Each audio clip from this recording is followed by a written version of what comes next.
Certified lover boy, certified. What the It's giving my boss.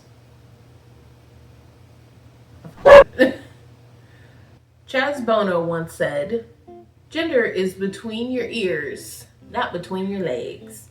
What's the difference between sex and gender?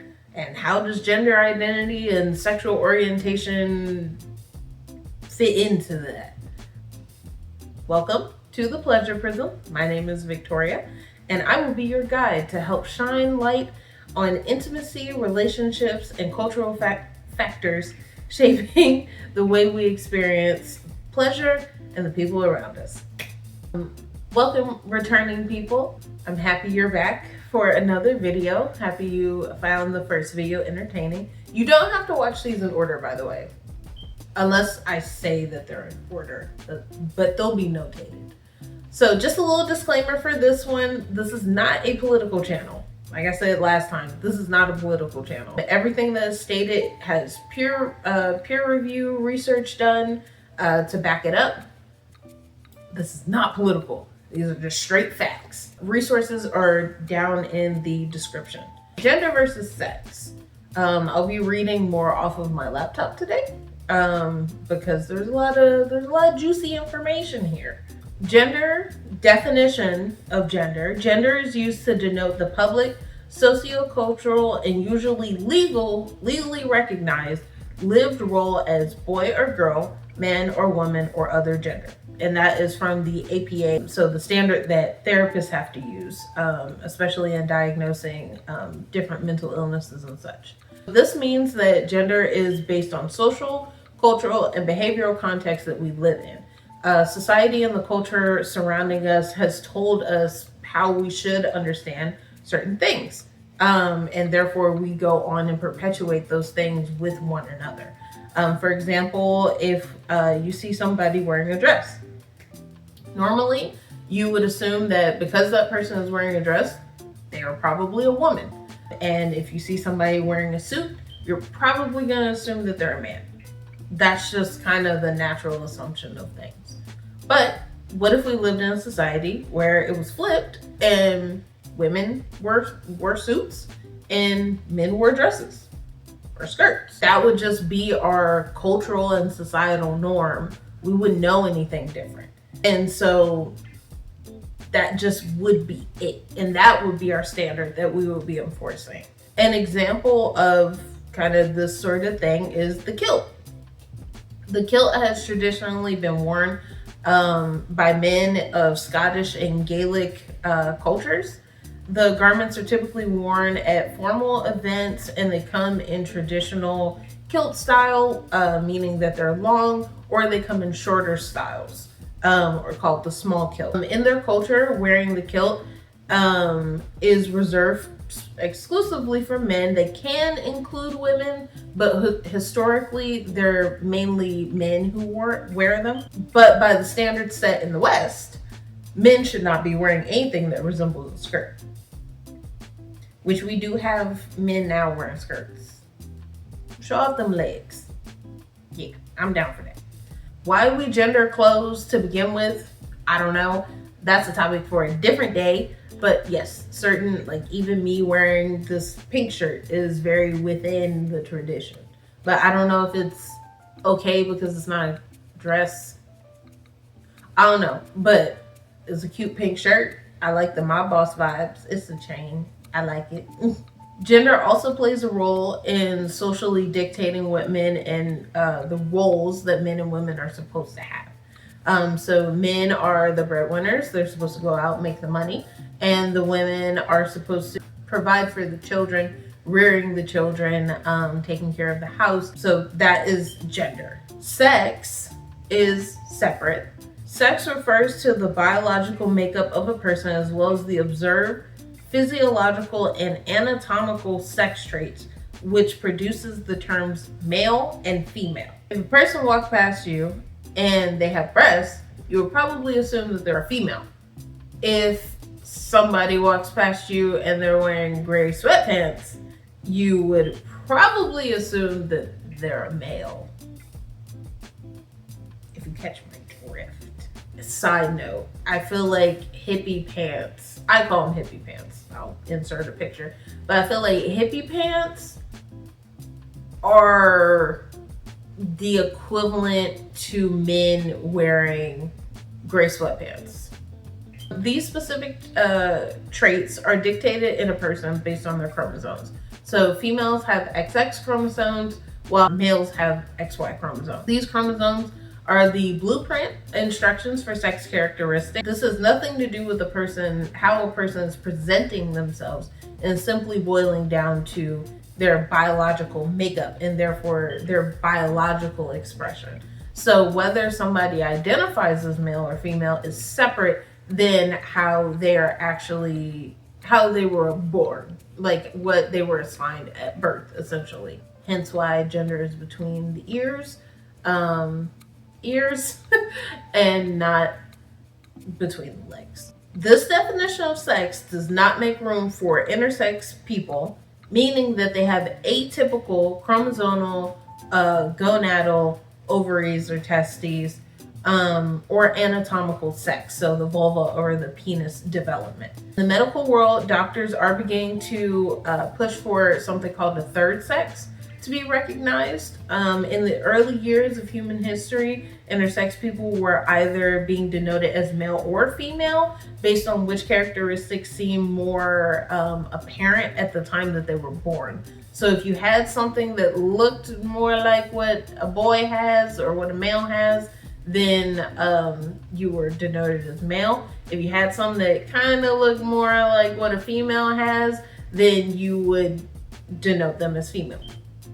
With medical advancements, if a child is born to be intersex, a birth procedure can be done to correct the genitalia in order for the person to be even more male or female presenting. And the medical professionals insisted that this was for the future mental well-being and health of the child. These patients that were born intersex often were not told that they were born intersex.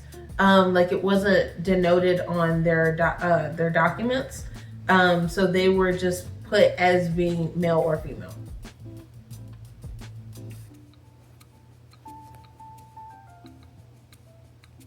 Yeah, so these people would just go off in the world not knowing that they were intersex.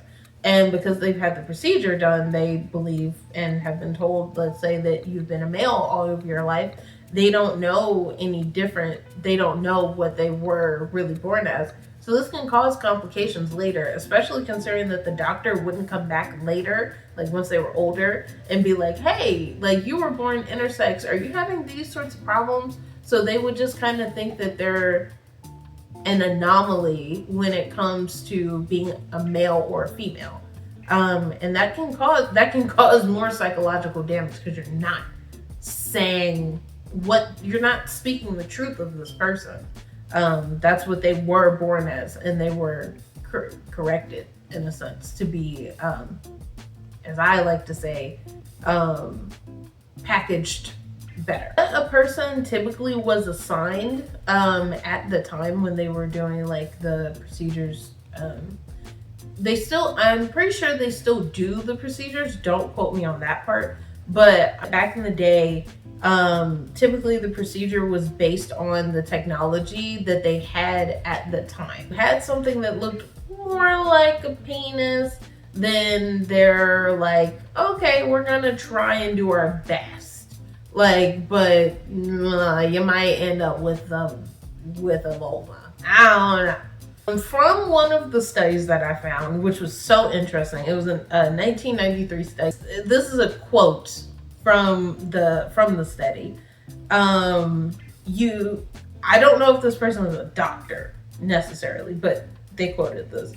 And they said, you can make a hole, but you can't build a pole. Hendricks, 1993. Bro thought he was busting rhymes. Like, he just... Go off, King. Studies show that multiple complications can occur after the procedure, such as loss of sexual function and sensation, a need for repeat surgeries, incorrect legal sex assignment, or infertility and lifelong need for hormone replacement, genital examinations, loss of bodily integrity, and trauma. All of this just to fit within the binary. Like, it kills me.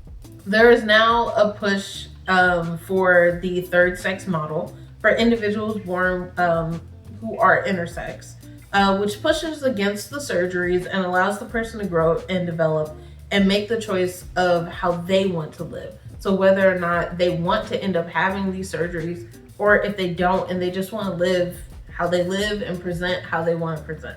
This includes having the option of having non-binary sex markers in medical settings. So I'm assuming that this is saying that like on birth certificates, you can have non-binary instead of saying male or female. Now we're going to go into gender identity versus sexuality. Gender identity, the APA definition, again, of gender identity is a person's psychological sense of self in relation to their gender that may or may not correspond to a person's sex assigned at birth.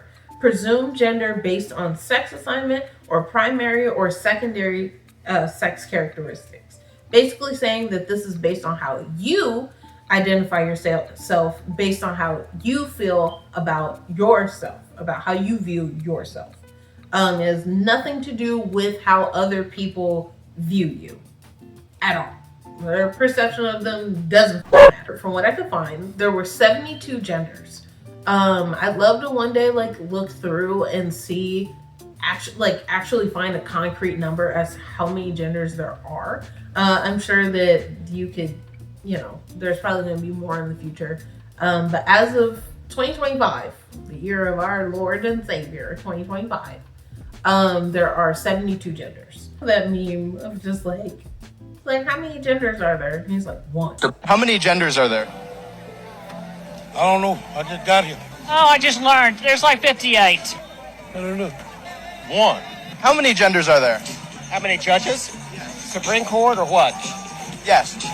Supreme Court, there are... You could be male, female, transgender, whatever. All that matters is that you're comfortable in your own skin with it. So under gender identity is where you get the terms transgender, cisgender, and non-binary. That's not everything, but that's where you're going to find a good chunk of these. And this is where the conversation of pronouns comes into play. Everyone has a pronoun.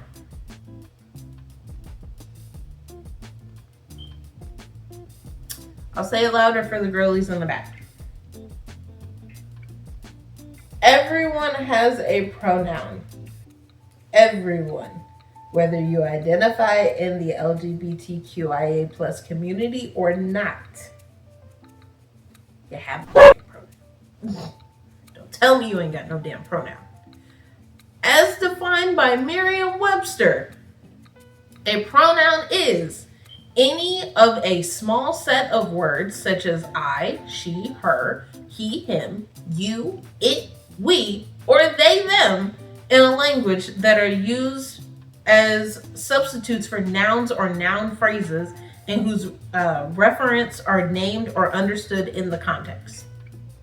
So if I say, the dog went to the park, he ran around, we're assuming that the he that is being referred to is the dog. We're not talking about Jim down the street. We're talking about the dog running around in the park. Pronouns. If you say I is a pronoun. I like pizza. Cool. That's a pronoun. Basically, it's any word that simply replaces the noun. That's it. That's it. Or the name. That's it. Simple. Sexual orientation. From my research, sexual orientation and sexuality actually are two different things. I thought that coming into the research that they were the same thing. So I will be saying sexual orientation instead of sexuality. And so APA defines sexual orientation as a person's sexual and emotional attraction to another person and the behavior and or social affiliation that may result from this attraction. So by definition, it's basically the type of person that someone is physically or emotionally attracted to. Your special person. Your Valentine. Under this umbrella, you get terms like heterosexual, lesbian, gay, and asexual. For example, that's how you get people saying that they are a cisgender heterosexual woman. Cisgender is my gender identity, meaning that I just simply align with the sex that I was given at birth, just female or woman. Well, you wouldn't call a child a woman. That'd be weird. No, but you get what I mean. Assigned female at birth, cisgender, heterosexual, meaning I like the opposite sex, dudes, and I'm a woman. Simple. So I want to add in something that's a little psychological. I have a psych background. Come on now. So the idea of schemas, there's a little bit of a deviation, but follow me. So schemas is what you learn about in Psych 101. Like, it's some shit you learn and you're just like, oh my gosh, I see the world so differently. It's a whole new world type shit. Like, you know. A schema, as outlined by the APA, is a collection of basic knowledge about a concept or an entity that serves as a guide to perception, interpretation, imagination, or problem solving. So basically, it's a way for our brain to categorize things and make it easier for our brain to process the information. So basically, because we already have these schemas, our brain can then focus on other things because we have these categories. For example, if we're walking around the park and we see, something that's furry, has floppy ears and a tail, where our brain automatically can put it into the category of, oh, that's a dog. But if we see something that has a tail, has fur, pointy ears, and is orange, then that's a different schema. Our brain has to figure out what category to put that new information into. So that's how you create the category of cat. So it just makes it easier for our brains to process the world around us. This categorization, as you can probably start to glean, can lead to stereotyping. Which is a set of cognitive generalizations, beliefs, or expectations about the qualities and characteristics of members of a group or social category. It's 2025 at this point. I feel like we all know what stereotyping is. But if you need an example, I can give you one. It would be like if people believe that all dogs are angels and then all cats are evil. That would be a stereotype. Or take me, for example. You might assume, because I'm an African American person, you might believe that I don't have a dad in my life. You're wrong. My dad left to go get the milk and came back with milk and donuts. Like, literally. Whether or not we're conscious of it, our brains are naturally looking for shortcuts to make our lives easier so that we can focus on other big tasks. Like taking care of the kids or going to work, exercising, like just our brains are looking for shortcuts automatically. Schemas in themselves help us to navigate through the world. But the issue comes in when you're blanketing groups of people and making assumptions about them. To recap, gender is based on the social, cultural, and behavioral context that we live in. Sex is based on biological and physical traits of a person. Gender identity is a person's psychological sense of self in relation to themselves and how they perceive themselves. and sexual orientation is based on a person's sexual and emotional attraction to another person. Society tells us how to identify a lot of things, such as the clothes that we wear, down to the way that we identify and therefore interact with one another. It's our job to be aware of those narratives and update our schemas in a way that allows for us to encompass other groups of individuals instead of making people feel as though they're ostracized, or stereotyping them and stripping them of their identity. You know, everyone has a story, and you can begin to learn that story by being curious and asking questions like, what are your pronouns? Thank you so much for watching. If you stayed, please comment a heart emoji so I know who you special people are, and let me know if you learned something today. If this topic interested you, you just like the vibe, so make sure you subscribe, hit the notification bell so you can be notified of any future videos, as well as I have an Instagram page. It's linked in the description box below. Follow me there so you can get updates on videos and other topics and stuff like that. And I hope that you all have a wonderful rest of your day, and I'll see you in the next video. Bye.